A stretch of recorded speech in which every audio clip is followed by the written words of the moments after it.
So kind of as a response to that, there was a increase in the NSF baseline bandwidth funding in 2022. So pretty much all the vessels in fleet were taken at least to a 2x2 baseline that would cover basic requirements for Zoom video conferencing. We also got an additional project for ONR vessels for even higher speed upgrades on Canadian vessels. And NSF also funded a similar expansion for Sequoia. One of the other trends in 2022 was because we had replaced so many antennas, we started seeing a decrease in that amount of work. And you know, even last year there was 2 vessels that we replaced antennas on, and like I mentioned, 2024 we're looking at 2 other vessels. So it's really gone from you know, doing 5 or more vessels a year down to 1-2 vessels a year. Once Armstrong and Ryder done, that'll pretty much be a full replacement of all of the equipment, all of the vessels except Endeavor. In the fleet, just over that past 4 years.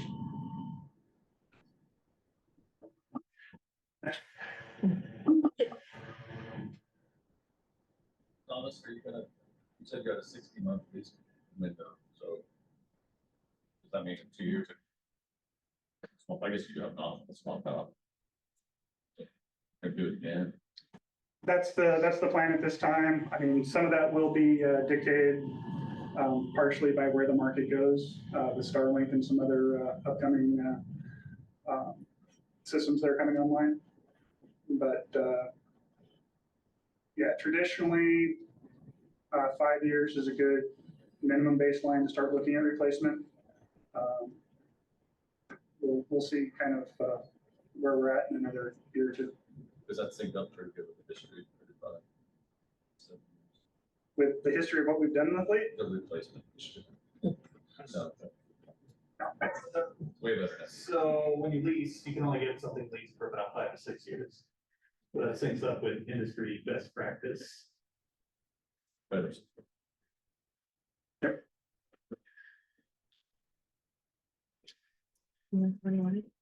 Yeah. We mentioned the service terminals a little bit, but part of what we're doing on those is establishing a pooled plan. So service plans do come with a certain amount of data. Most of what we've been getting is 10 gigs a month, and then it's paid by the byte beyond that. So part of what we're doing for the fleet is establishing a pooled plan where it's all the vessels that are getting plans, all of that baseline bandwidth goes into a larger bucket. So it's as certain vessels use more in a month, they're able to borrow from other people in the fleet and not pay by the byte. As other vessels use less, you know, there's less concern about, you know, I'm not using everything I paid for. And then, especially with systems like Starlink for smaller vessels, you know, there is no intent fleet-wide to kind of take our smaller vessels in the fleet and run 2 systems on them like we do on the Oceans and Globals. So there are a number of vessels in the fleet where they only have Fleet Express today. That system, even if it's not that usable, Fleet Broadband is a backup for GX service. And voice services are also part of that. Starlink doesn't offer any phones as part of their system. So pretty much running Certus gives us the ability to provide some voice services on the ship and provide some level of emergency use bandwidth in situations where Starlink may be available.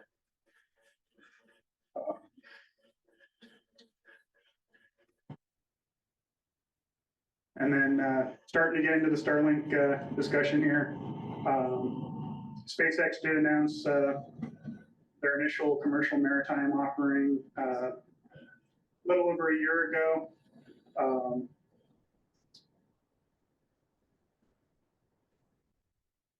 The NSF did pretty much right after that announcement provide us funding for a proof of concept pilot for installing terminals fleet-wide. There was some initial testing we did with the Ravel that we'll get a little deeper into, but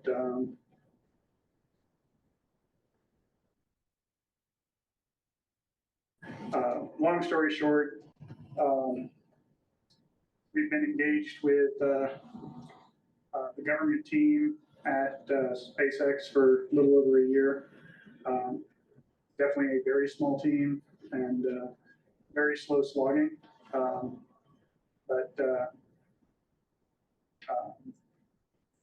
Earlier this summer, we did get into a position where worked through all the negotiations as far as being able to do direct purchase orders with SpaceX for terminals, and got our first set of terminals. Since then, they brought resellers on board for the government side because they weren't staffed to really handle the demand. So we're in a little bit of a transition phase where we're getting the rest of the terminals, and we'll then be migrating to a reseller in the future.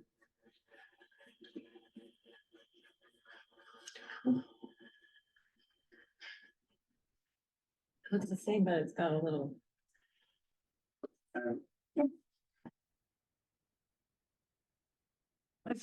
Okay. So we've talked a little bit about some of the bandwidth expansions that we've done.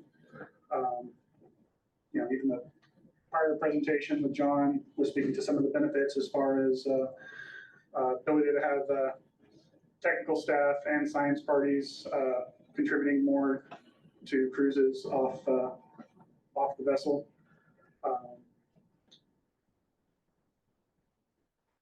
There's definitely a number of initiatives we've done for displaying more real-time data off ship. We've done a couple of installs on script ships for actually streaming multi-beam information from the Kronsberg systems shoreside, so we can have people watching that and actually directly manipulating the settings from shore.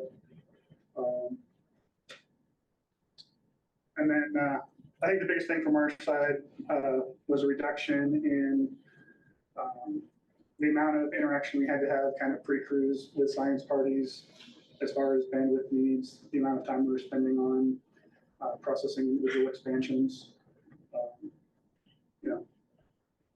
By and large, keeping all those systems at more or less what the ships need, less changes introduced, more stable operating.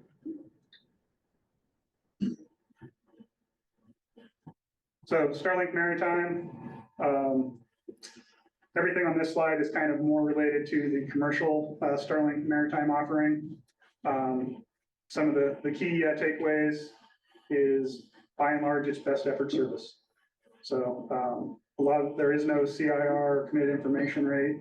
There's theoretical maximums that in a lot of cases SpaceX advertises as what the system's capable of. That doesn't take into account everybody else on the network. And at least with the initial deployment a little over a year ago, their focus really was coastal water. So it was near shore. Deep ocean was coming, but how long is that going to take to become a reality? To be determined. So as previously mentioned, we did get funding to deploy Starlink within the academic research fleet. Not that it isn't ever evolving, but the initial vision of that was really more of a nearshore kind of longer range cellular replacement as vessels were coming in. Um,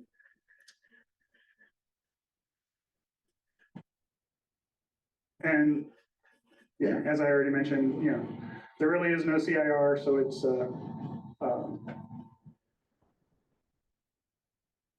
by and large, there's theoretical maximums, but what are you really going to get?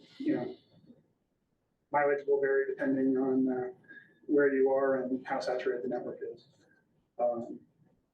By and large, SpaceX really has kind of treated the offerings more like a cell phone provider. So they've taken a lot of cues from the cellular industry as far as monthly quotas on data, and even more extreme than the cellular industry. Their terms and conditions are basically they can change their terms and conditions every month.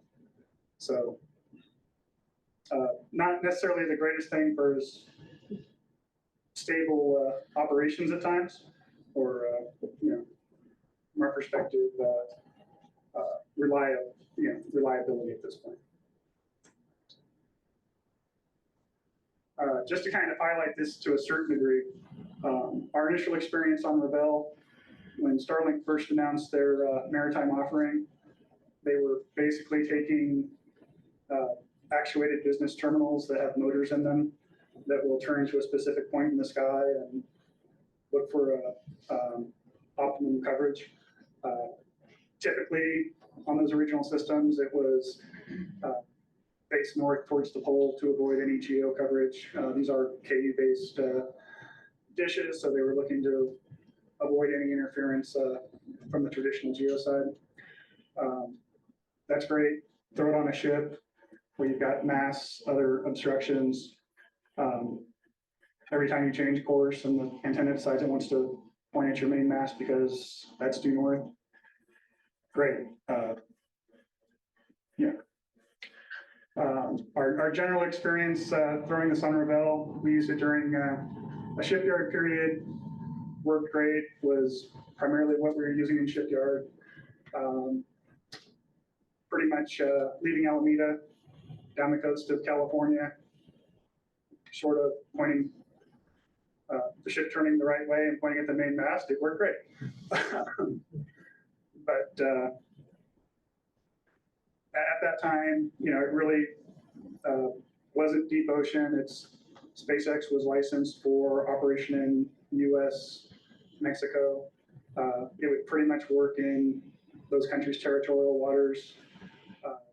Once we left Mexican territorial waters, the system dropped off the face of the earth. Came back online when we were approaching Chile, which was also licensed. Ironically, worked for maybe a week or two before we pulled into Punta Arenas, and then died a horrible death and never came online again.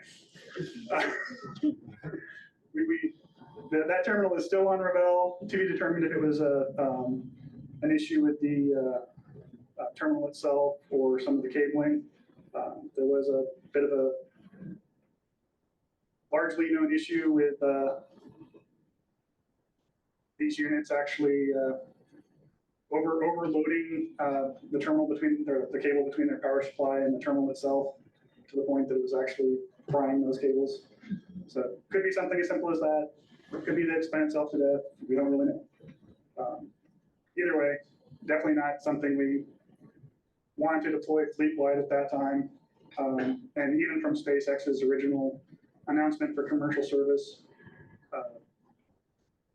they knew that terminal wasn't going to be sufficient for a ruggedized environment. They had other terminals that were coming out at the end of 2022, early 2023. So we really made the decision to wait for those terminals, and we were in the long process of negotiating contracts with SpaceX anyways to actually buy terminals. Next one.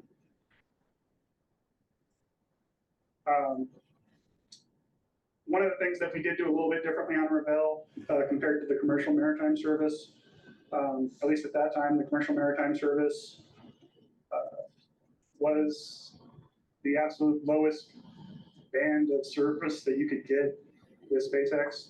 So they kind of have their standard service that is for your home user. So if you were a residential customer on the coast of Oregon, they're going to throw you in the standard rate plan. standard priority access. The commercial maritime was pretty much below that. So as you were cruising up and down the coast, how many other people are on the system is really going to have a larger impact.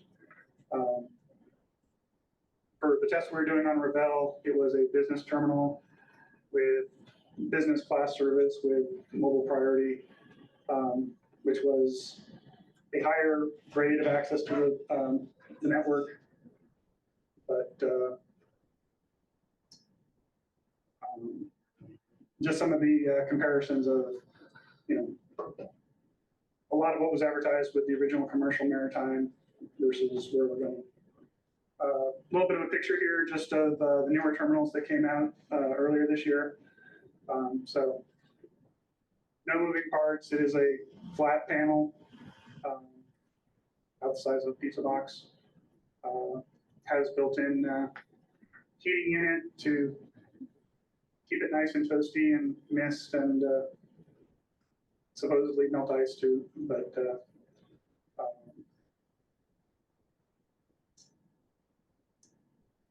pretty much on the mounting plates for these, it's pretty much just at about a 6-degree angle, just to allow water to run off and to shed anything that it is melting in it.